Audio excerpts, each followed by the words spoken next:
سلام كما يتغنيو تعنا هبلنا زخبركمن زخبركن أفكار سبورت أبناي لومي سولس شوعة سنة كلتاشان عسران كلتن سومناوي فنو سبورت نأهجراوي قعزو هيوت كردن بشكلتان أثناء التسفاتينن أبزور أدرياتيكا يونيكا إيطاليا زمزقب عوتن نعوت تقدادمتي دانايت فتسومن سارون تغلن أب دوب أفريقيا كومدما نعوت أتلت مرهوي كسته أو وردر ماراثون ستوكهولم كان عزبنا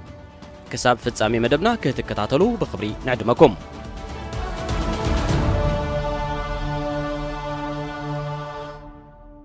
بعسران سلسن جنبوت شنشعة ميتيسان شعتن أب كتما سمراز تولده ود عسران سلسن عمت إيرتراوي تقلدامي إيطالياويت بروتيم درون هوبر أندروني جيوغاتولي ناتنايل تسفاتين حادن بسبعن حموشتن مترو قمت يونن ماليا إيرتراويت كلب إيريتل لبيسوز ودادرز نبر ناتنايل أوشت أجر بزمسكرو بلوس بقعت أب كلتشان عسر شعتن مس دحرا نيبون تيليغراف إن تيليكوم استبالت دوب أفريقايت كونتيننتال كلب دايمنشن داتا فور كوبيكا نخد ساوت بري تغفيتلو مسأن خلت عمتها دحر مسنحوخا كاب كلتاشان عسران حدن عمتها مرجميرو درجو كاب كونتيننتال نا برو كونتيننتال تيم حاف بمبال نابي إيطالياويت كلب أندروني جيوغاتولي سيدرميك تسقاقيرو ناتنايل أبزي حتير ناي أهجراوي كردن بشكلتا يوتو أب تور دي ليسبوا كاميرون وناني كإيطاليا ماليا كتبتا وردر كمون تشلامي برور ماداليا شامبيون وردر تسرقي ارتراك خون كلو أب كاميرون فرنسان إيطاليان أبز تخايدة استفلالي وردرات دما شوعات تجيزي نقدمو مسبلوصات عسرته تقدادم تخوينو وديوه بتوساق نسو أبزور رواندا كلتاشان عسران قبل بمخان ونان بيتش ماليا برأس مخانو نتساعدا ماليا بلوص منسين كإيطاليا ماليا شوكانون كبحت كيلو بزي كازي أبتي بسنكي حمام كوفيد 19 بزح وردرات زي تسالت اللو عامته كلتاشان عسران أو وردر لا تروبيكالا ميسو بونغو زور غابون تشلامي تساعدا ماليا بلوص منسيك خون كلو بول الجيزي خا دحري تعوات بيتش ماليا فرنساوي جوردان ليفاسوا كالاي درجات تسرعو أبزغت العام دما ناتو أو وردر جراند تور جيرو دي إيطاليا أبزركبو شدش تزراتن 10 وردرات كلاسيكن بمقدام أبي إيطاليا بستقاده زور تيرينو أدرياتيكو تحت 23 عامت أبزور ألبس كمون أو وردر كلاسيك بيرسمبري ألفريدو إيطاليا تاشعي ترتا أبزور سيتيمانا إيطاليا أبسالسين 40 مدرخ بقدم تقتل مبل حمشان شامنين درجة كمودما بأكوب دومر جيزي كاب تحت 23 عام الزعد ميوم تودادرتي شاد شاي كوينو كردمو فتسيمو بتوسعون أب جراند تور جيرو دي إيطاليان فلما أوان بمستاف أما بل 10 مدرخ شامونا يكوينو بمتاو مسك قدامات 10 بلصات تقدادمتي كسر عن كله أو وردر كلاسيك فرنسا تور دو دوب رابعي بموتا أب مدرخ شلمات كام محكوار سأن اشتي بغيرو قدمي 33 عامتات تمسرتت عباي إيروبايت مدبر تلفزيون إيروسبورت بعسر شعات مقابيت كلتاشان عسران حدن عامة تمرت شامبيون زور رواندا ود عسران حدن عامت ناتنايل تسفاتسين منيو أب تحت زبل أرستي بزعبا ناتنايل متن زبالة عن كتس أسفراني را اتا مدبر تلفزيون نزياب لعلسة تقصي عوتاتو دحر مزرزارا ناتو حري كابتوم كساب حجية بأفريقيا استرايو توهوبو زلون بلوسات تقدادمتي اكوب دمر جيزي ويكا جنرال كلاسيفيكيشن كخون كم زغل تسفا قليتا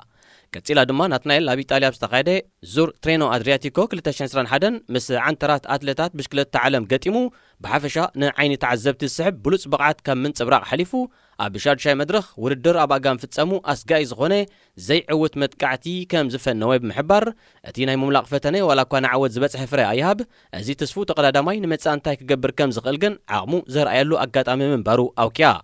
مدبر تلفزيون إيروسبورت وثيقة ودها قرون ناتو بينيام قرماي أب ماكل مسلطاني قردم مشكلة تعلم إيجل سويسرلاند ناخم هار عدل كراكب نكلو ناتنا إلغن غانتو دوب أفريقايت كونتيننتال كلب نيبون تيليغراف إن تيليكوم نخعبي كم زحجزتون أبز التفلالية مدرخات بتدقاقامي مسقدامات 10 تقدادم تخوينو ودروب مززام دموق عوتات كم زحفسن بمزنتاو أب زور ترينو أدرياتيكو أب حمشاي مدرخ بستفتري مجمع بقات أمي أب دحروي تجوجل بمسنو 20 دقائق كخسر تزي قداد نيرو بهول الجيزي درجو أب كنديمة بل 4 شمونتن مسقدامات 10 حمشتة تقدادمتي متسرع نيرو تراي زي كونه مس كم نايرو كوينتانا مارك سولرن رودي مولاردن زامسلو تقدادمتون أب قدامات 10 ترتان مسرع منكوب نمنكوب متدفاف نيرو بمبال أدنا غطاء قليتا اتا مدبر تلفزيون موداتا ناتو أو وردر ولو الجيزي ويكا زور بلچا كم زلون مس كلبو أندروني جيكاتولي سيدرميك زاتو أب كلتاشان عسران كلتن زبكع وعل قدمي مفتساموخا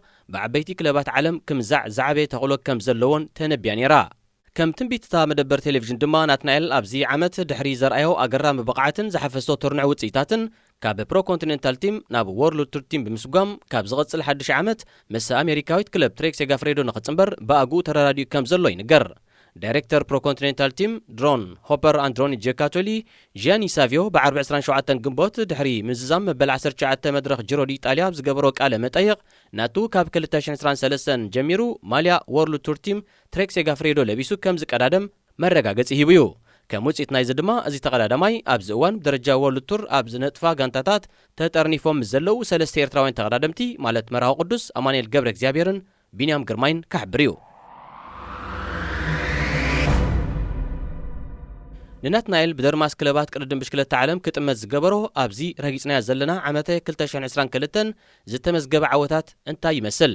ናቱ ነዚ ዓመተ ውድድር ንብጫ ማልያ ጎብለልን ንጻዕዳ ማልያ ብሉጽ ውልዶ መንእሰይን ዙር ሩዋንዳ ደጊሙ ብምውናን ኣብ ዙር ሰቲማና ኢጣልያ 4 ግዜ ኣብ ዙር ኣልፕስካ 2 ግዜ ምስ ቀዳሞት 10 ተቐዳደምቲ መዛዘም ሕንጻጽ ረጊጹ ብዘይካዚ ኣብቲ 5 መድረኻት ዝዓመመ ዙር ኣልፕስ ኣብ ተኸታታሊ መዓልትታት ሃዲሙ ብዘንጸባረቆ ንኡድን ሰሓብን ፀወታ ብሉጽ ተቓላሳይ ወይ ከዓ ሞስት ኮምባቲቭ ራይደር ተባሂሉ ንመዘከርታ ናይቲ ኣብ 2017 ዓ.ም ብሓደጋ መኪና ህይወቱ ሳነ ተቐዳዳማይ ክለብ ኣስታና ዝነበረ ኢጣልያዊ ሚሸል ስካርፖኒ ዝተዳለወት ማልያ ተሸሊሙ ብተወሳኺ ንሱ ሎሚ ዓመት ንኻልኣይ እዋኑ ኣብ ውድድር ግራንድ ቱር ጂሮ ዲ ኢጣልያ ዝተኻፈለሉ ኣብ ሻድሻይ መድረኽ ሻምናይ ኣብ መበል 15 መድረኽ ድማ 7ይ ደረጃ ብምሓዝ 2 ግዜ ንስሙ ምስ ላዕለዎት 10 ተቐዳደምቲ ኣስፊሩ ኣብ ታሻይ መድረኽ እውን ካብ መወዳድርቱ ተፈልዩ ሃዲሙና መርሕን ከሎ ሃንደበት ናብ ጸድፋእትዩ ጉዕዙ እንተዘይሰናኸል ነይሩ ቅናት ዓወት ናይ ምዕጣቕ ተኽእሎ ነይርዎ እዩ እዚ ብዋዝኡን ብግሉጽ ባህርያቱን ዝልለ ተቐዳዳማይ ድሕሪ ጂሮ ዲ ኢጣልያ ዝሓለፈ ሐሙስ 2 ሰነ ኣብ መበል 83 ውድድር ክላሲክ ጂሮ ዴል አልፔኒኖ ኢጣልያ ተሳቲፉ ኣብ ዘካየዶ ቅድድም ካልኣይ ተርታ ብምሓዝ ንስሙ መዛረቢ ኣርእስቲ ብርክት ዝበላ ማዕከናት ዜና ቅድድም ብሽክለታ ገይሩ መዓስ እዚ ጥራይ ካልእ እውን ኣሎ ናትናኤል ተስፋጽዮን ብቕድሚ ትማል ሰንበት 5 ሰነ ኣብ ኢጣልያ ብተሰላሰለ ካልኣይ መድረኽ ኣድሪያቲካ ኣዮኒካ ቀዳማይ ብምውፃእ ጋማ ዓወት ኣሲሩ ናቱ ኣብዚ 174.6 ኪሎ ሜትር ሸፈነ ካብ ካስቴል ፍራንኮ ቬኔቶ ናብ ሞንቴግራፖ ዝተጓዓዘ መድረኽ ዝተዓወተ ምስኡ ኣብ መዛዘሚ ንዝበጽሑ ካልኦት 4 ተቐዳደምቲ ብሽኳ ስዩም ኣቢሉ እዩ እዚ ናይ ብቕድሚ ትማሊ ናቱ ኣብ ፖድዮም ዝነገሰሉ ዓወት ንዑ ኣብ መሬት ኤውሮጳ ዘመዝገቦ በኹሪ ዓወት እዩ ብሰንበት ብናትናኤል ብሽኳ ተሳዒሩ ካልኣይ ደረጃ ዝሓዘ ኢጣልያዊ ተቐዳዳማይ ፕሮ ኮንቲኔንታል ቲም ባርዲያኒ ሲኤስኤፍ ፊያዚያኔ ፊሊፖ ዛና ክሳብ ሰንበት ንዝተኻየደ 2 መድረኻት ብ7 ሰዓታት 55 ደቂቕን 51 ካሊእታትን ብምዕማም ብጫ ማልያ ኣብ ዝሓዘሉ ናቱ ብ21 ካሊእታት ተፈንቲቱ ካልኣይ ተርታ ተሰሪዑ ይርከብ ዛና ንቐጠልያ ማልያ ሽኳ ከምኡውን ጻዕዳ ማልያ ብሉጽ መንእሰይ ደሪቡ ክሕዘን እንከሎ ኣብ ውድድር ዓቐብ 10 ነጥቢ ኣዋህሊሉ ዘሎ ናትናኤልካ ንዛና ብ2 ነጥብታት በሊጹ ንማልያ ንጉስ ዓቐብ ተቖጻጺሩሎ ናትናኤል ኣብቲ ኣብ ታሪኻዊ እምባ ግራፖ ዝተፈጸመ ውድድር ካልኣይ መድረኽ ድሕሪ ምዕዋቱ ኣብ ዝሃቦ ቃል ትማሊ ንዳይሬክተራት ስፖርት ክለብና ኣብ ጽቡቕ ኩነታት ኣለኹ ጽባሕ ክዕወት እየ ኢለዮም በጋህዲ ሲዕረ ድማ ኣብ ኣጋሞ ወዳእታ ናይቲ ውድድር ንወዲ ጋንታይ ሴፔዳ ነቲ ዝሕንበቦ ዝነበረ ናህሪ ከየጉደለ ክመርሐናይ ሓቲተዮ ምኽንያቱ ዋላ እኳ ብዛና ሰጊእ እንተነበርኩ ኣብ ሽኳ ክዕወት ከም ዝኽእል ግን ፈሊጠ ነይረ ኢሉ ናትናኤል ቢንያም ግርማይ ኣብ ውድድር ክላሲክ የንት ቬቬልየምን ጂሮ ዲ ኢጣልያን ዝሓፈሱ ዓወት ምስ ዓወቱ ተደሚሩ ኣብ ኤርትራውያን ተቐዳደምቲ ዝሕድሮ ጽልዋ ኣሎ እንተደኣ ኮይኑ ተሓቲቱ ኣብ ዝሃቦ መልስኻ እወ እዚ ዓወታት ንኤርትራ ጽቡቕ ህሞት እዩ ኣብ ሃገርና ናብ ደገ ወፂኦም ክእለቶምን ብቕዓቶምን ከንጸባርቑ ዕድል ዘይረኸቡ ብርክት ዝበሉ ዋላ እውን ካባይ ዝበልጹ ኣዝዮም ሓያላትን ተውህቦ ዘለዎምን ተቐዳደምቲ ኣለውና ኣነ ቢንያም ይኹን ካልኦት ነምጽኦ ዘለና ዓወታት ንሃገርናን ከምኡውን ብሓፈሻ ንኣፍሪቃን ኣብ ፕሮፌሽናላዊ ዓለም ቅድድም ብሽክለታ ቦታ ንኽረኽባ ክሕግዘን ተስፋ ገብር ኣብ መጻኢ ዝቕየር ነገር እንተሎ ዝፈልጥ እኳ እንተዘይብለይ ግን ኣብቲ ዝፍጠር ዕድላት ለውጢ ንኽህሉ ተስፍውየ ኢሉ ናትናኤል ብምቕጻል ብዛዕባቶም ንዑ ደገፎም ንምሃብ ኣብ መዛዘሚ ሕንጻ ዝተረኽቡ ኤርትራውያን ኣፍቀርቲ ቅድድም ብሽክለታ ኣብ ዝተሓተተሉ ድማ ኣብዚ ከባቢ ብዙሓት ኤርትራውያን እኳ እንተሃለዉ ናብ ላዕለዋይ ጸፍሒ እምባ ግራፖ ክድይውዮም ኢለ ግን ኣይተጸበኹን ሌላ ዘለና ከይመስለኩም ክድግፉን ኢሎም ክሳብ ናብዚ መዛዘሚ ምምጾም የመስግኖም ባንዴራ ኤርትራ ክርእን ከለኹ ንዓይ ኣሕዋተዮም ኩላትና ከም ኣካል ሓንቲ ስድራ ቤት ኢና ብምባል መልሲ ሂቡ ናቱ ኣብ መወዳእታ ነቲ ትማሊ ዝጽበዮ ዝነበረ ሳልሳይ መድረኽ ኣመልኪቱ ኣብ ዝሃቦ ርእይቶ ኸኣ ጽባሕ እውን ደጊመ ክዕወት ክፍትን እየ ኣእምሮይ ይኹን ደናጎይ ድልዋት እዮም ብስልቲ ኣጸዋውታይ ልዕሊ ዝኾነ ይኹን እዋን ርእሰ ምትእማን ኣሕዲር ኣለኹ ብምባል ነቲ መድረኽ ክዕወተሉ ንብጫ ማልያ ኣብ ኢዱ ከእትዋን ተስፉ ገሊጹ ዙር ኣድሪያቲካ ዮኒካ ትማል ሶኒ ብናይ 141.3 ኪሎሜትር ርሕቀት ዘለዎ ውድድር ሳልሳይ መድረኽ ድሕሪ ምስላጡ ሎሚ ኣብ ረባዒ መድረኽ ካብ ፋኖ ናብ ሪቬራ ዴል ኮኔሮ 164.5 ኪሎሜትር ክጓዓዝ እዩ። ጽባሕ ረቡዕ ካብ ካስቴል ራይሞንዶ ናብ ኣስኮሊ ፒቺኖ ብዝሰላሰል 152.3 ኪሎሜትር ርሕቀት ዘለዎ ሓምሻይን ዛዛምን መድረኽ ከ ክፍጸም እዩ። ኣብዚ ንራብዓይ እዋን ዝካየድ ዘሎ 2.1 መዕየር ደረጃ ዘሎ ዙር ኣድሪያቲካ ዮኒካ ብዘይካ ናትናኤል ካልኦት ሰለስተ ኤርትራውያን ተቐዳደምቲ ማለት ኣባል ኢጣልያዊት ፕሮ ኮንቲኔንታል ቲም ባርዲያኒ ሲኤስኤፍ ፊያንዛኔ ሄኖክ ሙልብራን ኣባላት ደቡብ አፍሪካን ኮንቲኔንታል ቲም ኮቤካ ኤፍሬም ገብሪ ህይወትን ገብሪ ህይወት ዮሃንስን እውን ይካፈሉ ኣለዉ። ሄኖክ መበል 37 ኤፍሬም መበል 51 ገብሪ ህይወት ድማ መበል 58 ደረጃ ድማ ሒዞም ኣለዉ። ኣብ ፓርል ደቡብ አፍሪካ ተደኪኑ ኣብ ዝርከብ ማእከል መሰልጠኒ ቅድድም ብሽክለታ ዩሲአይ ስልጠና ዝቐስማ ዘለዋ ኤርትራውያን ተቐዳደምቲ ዳናይት ፍጹምን ሳሮን ተኽለን ብቕድሚ ትማል ሰንበት 5 ሰነ ኣብ ዝተኻየደ ውድድር ሬድ ሂል ዕውታት ኮይነን። ኣብቲ 58 ኪሎሜትር ዝርሕቀቱ ውድድር ጓል 18 ዓመት ሳሮን ተኽለ ንመዘናኣ ትሕቲ 19 ዓመት ዘዕድሜን ተቐዳድም ስዒራ ቀዳማይ ደረጃ ሒዛ ክትዕወት እንከላ ተመሳሳሊ ርሕቀት ኣብ ዘለዎ ውድድራት ሲኒየር ዝተኻፈለት ጓል 22 ዓመት ዳናይት ፍጹምካ ንሃይሊ ፕሪን ብምስዓብ ካልኣይ ተርታ ተሰሪዓ። ዳናይትን ሳሮንን ብ22 ግንቦት ኣብ ዝተገብረ 80 ኪሎሜትር ሸፈነ ውድድር ስላንግሆክ ከምኡውን ብ29 ግንቦት ኣብ ዝተሳለጠ 50 ኪሎሜትር ዝተጓዓዘ ውድድር ፓራል ዲቪል ከካብ ክሊ ዕድሜን ቀዳማይ ደረጃ ብምሓዝ ተዓዊተን ነይረን። ኪጋሊ ርእሰ ከተማ ሩዋንዳ ንውድድር ሻምፒዮን ቅድድም ብሽክለታ ዓለም 2025 ንምእንጋድ ኣብ እትሸባሸበሉ ዘላ እዋን ኣህጉራዊ ማሕበር ቅድድም ብሽክለታ ወይካ ዩሲአይን ማሕበር ሃገራውያን ሽማግለ ኦሎምፒክ አፍሪካ ወይካ ኣኖካን ንትስፋትን ተህብዎ ዘለዎምን ኣፍሪካውያን ተቐዳድምቲ ብሽክለታ ኣብ ኤውሮጳ ንምስልጣንን ተመክሮ ንምቕሳምን ዘኽእል ውዕል ከቲሞም። ነቲ ውዕል ፕረዚደንት ዩሲአይ ዴቪድ ላፓርቴንት፣ ዳይሬክተር ዩሲአይ ኣሚና ላናያ፣ ጊዜያዊ ዳይሬክተር ማእከል መሰልጠኒ ቅድድም ብሽክለታ ዓለም ዣክ ላንድሪ፣ ፕረዚደንት ኣኖካ ሙስጠፋ ቤራፍ፣ ኣብ ሃገራዊ ሽማግለ ኦሎምፒክ ላዕለዋይ ሓላፊ ዕብየት ስፖርት ያሲን የሱፍን እዮም ከቲሞሞ። ፕረዚደንት ዩሲአይ ዴቪድ ላፖርቴንት ድሕርቲ ዝተፈጸመ ውዕል ኣብ ዝሃቦ መግለጺ ኣብ ናይ 2022 ውጥና ንውድድር ሻምፒዮን ቅድድም ብሽክለታ ዓለም ንፈለማ እዋን ናብ ኣፍሪቃ ክግዕዝ ከም ዝደሊ ኣብ ዝገለጽ ኩሉ ኣካል ናይቲ ኣብቲ ሃገር ምዕባላዊ ስራሕ ንምሕያል ነካይዶ ሰፊሕ ራእዩ ነይሩ። ኣፍሪቃ ብተውህቦታት ዝተጎብአት እያ። መላእ ዓለም ድማ ኣብ ውድድር ሻምፒዮን ዓለም 2025 ከምኡውን ኪንኡ ነዚ ዝምስክር ከም እትኸውን ከነረጋግጽ ኢና። ኣብ ዝሓለፈ ሒደት ኣዋርሕ ንምእማኑ ዝኸብድ ዓቕሚ ቅድድም ብሽክለታ ኣፍሪቃ ኣብ ፍሬ ክበጽሕ ተዓዚብና ኢና። ዩሲአይ ካ ንዝተውህቦታት እዚ ኣብ ምዕባይ ወሳኒ ተራ ክጻወት እዩ ኢሉ። ሻምፒዮን ቅድድም ብሽክለታ ዓለም ኣብ 1927 ዓ.ም እኳ እንተፈለመ ክሳብ 1974 ግን ካብ መሬት ኤውሮጳ ወፃእ ተኻይዱ ኣይፈልጥን እዩ። እዚ ውድድር ድሕሪ ዚ እዋን ኣብ ካልኦት ኣህጉራት ክግበር እኳ እንተጸንሐ ኣህጉር ኣፍሪቃ ግን ክሳብ ለይተ ሎሚ ነዚ ውድድር ኣብ መሬታ ኣየንገደቶን። ኣብ ዝሓለፈ ወርሒ መስከረም 2021 ዓ.ም ግን ሩዋንዳ ነዚ ዓብዪ ውድድር ንኸተእንግድ ብዩሲአይ ተሓርያ። እዚ ሕጂ ኣብ መንጎ ዩሲአይን ኣኖካን ተገይሩ ዘሎ ሽርክነት ብሓፈሻ ኣፍሪቃውያን ብፍላይካ ኣብ ክሊ ዕድመ ጁኒየርን ትሕቲ 23 ዓመትን ተቐዳደምቲ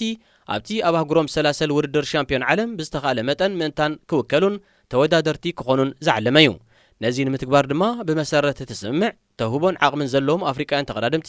ኣብቲ ኣብ ኢግል ስዊዘርላንድ ዝርከብ ማእከል መሰልጠኒ ቅድድም ብሽክለታ ዓለም ብምኻድ ትምህርቲ ንኽቐስሙ ዕድል ክኽፈተሎም እዩ። ኣብ ቀዳማይ ምዕራፍ ናይ ዝመስርሕ ካብ ዝተፈላለዩ ሃገራት ኣፍሪቃ ዝተመርጹ ተቐዳደምቲ ኣብ ፐርል ደቡብ ኣፍሪካ ኣብ ዝርከብ ማእከል መሰልጠኒ ብሽክለታ ትምህርቲ ከም ዝወስዱ ክግበር እዩ። እዚ መደብ ነስታ 30 ዝኾኑ ዓቕሚ ዘለዎም ተቐዳደምቲ ናብ ኤውሮጳ ብምኻድ ብቕዓቶም ንኸመሓሹ ክድግፎም ምዃኑ ይግመት። እቶም ተቐዳደምቲ ብመንገድቲ ብዩሲአይ ዝተመስረተ መርመራ ስነ ኣካል ኣብ ኣህጉራዊ ውድድራት ዝተረኽበ ውፅኢት ብዩሲአይ ኣፍልጦ ዝተዋህቦም ኣሰልጠንቲ ዘቕርቦ ለቦታትን ካብ ዳይሬክተር ማእከል መሰልጠኒ ቅድድም ብሽክለታ ፓርል ደቡብ ኣፍሪካ ዣምፒሬ ቫን ዚል ዝርከብ ርእቶታትን ክልሎ እዮም። እዚ መደብ ክሳብ ኦሎምፒክ ሎስ አንጀለስ 2028 ክቕጽል ተስፋ ተነቢሩሉ ኣሎ። ኣብ ኢግል ስዊዘርላንድ ዝርከብ ማእከል መሰልጠኒ ቅድድም ብሽክለታ ዓለም ኣብዚ እዋን ብደረጃ ዓለም ቅያ ንሰርሕ ዘሎ ወዲ 22 ዓመት ኤርትራዊ ተቐዳዳማይ ቢንያም ግርማ ይኹን ከም በዓል ዳንኤል ተክላይ ማኖት፣ ናትናኤል ብርሃኔ፣ መራዊ ቅዱስ፣ ሄኖክ ሙሉ ብርሃንን ካልኦት ኤርትራውያን ተቐዳደምትን ትምህርቲ ዘቕሰመ ኮይኑ ኣብ ዕቤት እዞም ተቐዳደምትን ካልኦት ብኡ ዝሓለፉ ስፖርታውያንን ደራኺ ጽልዋ ከም ዝነበሮ ይንገረሉ። ኤርትራውያን ኣትሌታት ብቐዳም 4 ሰነ ኣብ ሽወደን ናብ ዝተኻየደ ውድድር ማራቶን ስቶክሆልም ዓብሊሎም። ኣብቲ ብዓወት ኬንያዊ ፌሊክስ ኪርዋ ብ2 ሰዓታት 11 ደቂቃን 8 ካሊታትን ዝተዛዘመ ውድድር ኤርትራዊ ኣትሌት መርሃዊ ከሰተ 37 ካሊታት ድሕሩ ካልኣይ ደረጃ ኬንያዊ ጆን ላንጋት ብተወሳኺ 44 ካሊታት ደንጉ ሳልሳይ ደረጃ ክሕዙን ከለው ኤርትራውያን ኣትሌታት ብርሃነ ተስፋይን ሳሙኤል ርሶምን ካብ ኪርዋ ልዕሊ 3 ደቂቕ ተፈልዮም መበል 45 ኮይኖም ተመራሪሖም ኣትዮም ኣብዚ ውድድር ወዲ 36 ዓመት ኣትሌት መርሃዊ ከሰተ ውልቃዊ ክብረ ወሰን ንኸመሓይሽ ዓሊሙ እኳ እንተኣተወ ንሱ ፌሊክስ ኪርዋን ኢትዮጵያዊ ኣንበሳ ተስፋይን ኣካየድቲ ውድድር ብዝፈጠርዎ ጌጋ መንገዲ ተጋጊዮም ቀሊል ዘይበሃል ግዜ ንብላሽ ስለ ዘጥፍኦ ግን ዕላምኡ ካርም ኣይካለን ኣትሌት መርሃዊ ከሰተ ዝበለጸ ናይ ማራቶን ግዚኡ ኣብ ወርሒ ጥቅምቲ 2021 ኣብ ኣምስተርዳም ኔዘርላንድ ዘመዝገቦ 2 ሰዓታት 6 ደቂቕን 36 ካሊታትን እዩ ክቡራት ተኸታተልቲ ንሎሚ ኣዳሊና ዝነበርና ሰሙናዊ መደብ ስፖርት ተዛዚሙሎ ዝመጽ ሰሙን ብኻልእ ትሕዝቶታት ክሳብ ንራኸብ ንኹልና ኣብ ዘለናዮ ሰላምን ጥዕናን